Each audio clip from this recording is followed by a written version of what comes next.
In this Circuits of the Past video, we'll tell you about the history and layout evolution of the Norris Ring, a street circuit in the German city of Nuremberg. The ground where the Norris Ring is located was used from 1933 to 1938 for rallies for the Hitler's NSDAP, better known as the Nazi Party. On this so-called Reichspartei Tatsaland, they built imposing buildings during those years.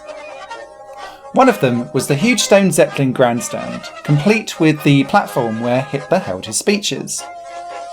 When World War II broke out in 1939, the ground was not used anymore for the rallies, and the building projects were stopped. A huge swastika on the Zeppelin grandstand was blown up at the end of the war by the US military.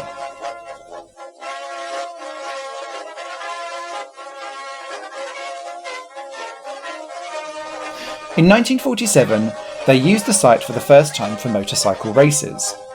A 2-kilometre long street circuit, 1.25 mile, was laid out around the Zeppelin grandstand, today known as the Stone Grandstand.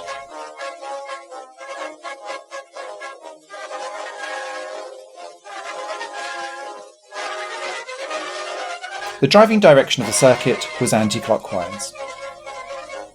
They named the street circuit Norris Ring. Norris Ring comes from the Latin name for Nuremberg, Norris. This name was chosen because Nuremberg Ring would cause confusion with the name of another German racetrack, one we all know and love, the Nürburgring. But for some reason, people outside of Germany often called the Nürburgring the Nuremberg Ring, and according to legend, a Dutch motorcycle racer once travelled to Nuremberg to go and compete in the Nürburgring. What a surprise he would have got. We made a funny video about more name confusions and urban legends in motorsport, and you can find a link to that video in the top right corner of your screen. You'll also find a link to it in the description of the video. Since 1948, the Norris Ring has been also used for car racing. To make the track more attractive, the layout was extended. A funny detail was that it made use of a tunnel where the track crossed over itself, just like Suzuka.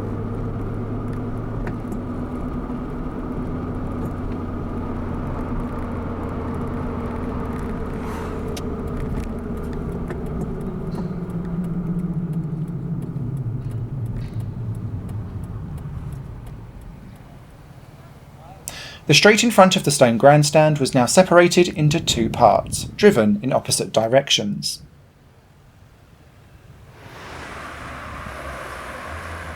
This version of the Norris Ring is difficult to film because in normal day-to-day life it's just a public road, and some parts of the 1948 to 1959 layout run against the direction of the current traffic.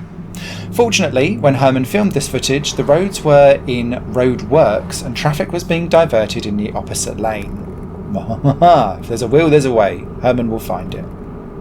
By the way, Hermann is the founder of this YouTube channel and runs the Circuits of the Past website. He filmed all of the footage in this video. My name's Simon Smith and I do the voiceovers for the videos and have a YouTube channel called High Plane Games if you're interested. In 1960 they returned to a lap just around the grandstand again, and this version was only 1.6 kilometres or just a mile long in length. A year later, in 1961, it was expanded to 3.9 kilometres or 2.4 miles again. During the 70s and 80s, sport prototype racing was popular at the Norris Ring, and after 1976, motorcycle racing was abandoned by the track. Sadly, the Norris Ring is also known for the fatal accident of Mexican racing driver Pedro Rodriguez during a sports car race in 1971. On the bridge before the Scola S, he hit a wall and his Ferrari burst into flames. In 2006, a memorial plaque was inaugurated at the site where Pedro Rodriguez lost his life.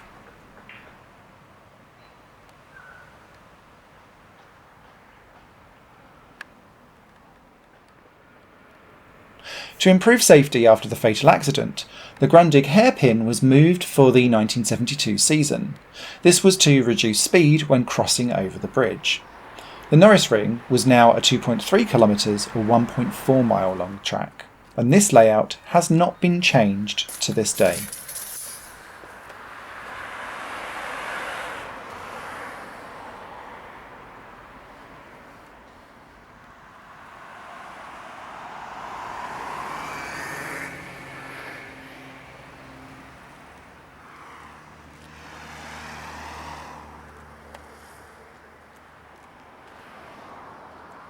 Today, the Norris Ring is used for touring car races such as the DTM and Formula 3 races. The highlight of the year is usually the annual Norris Ring Nuremberg 200 speed weekend. So, that's the history of the Norris Ring so far. We hope you enjoyed the video. If so, please do give it a thumbs up and drop a comment below. Also visit the website circuitsofthepast.com, where you can download an ebook for free about 7 abandoned circuits that you can visit legally. That's our normal core business. Herman does the illegal exploring for you. Also, don't forget to subscribe and hit on that notification bell so that you don't miss out on our next video from another iconic circuit from the past, sometimes from the present soon. Thanks for watching, hope to see you in our next video.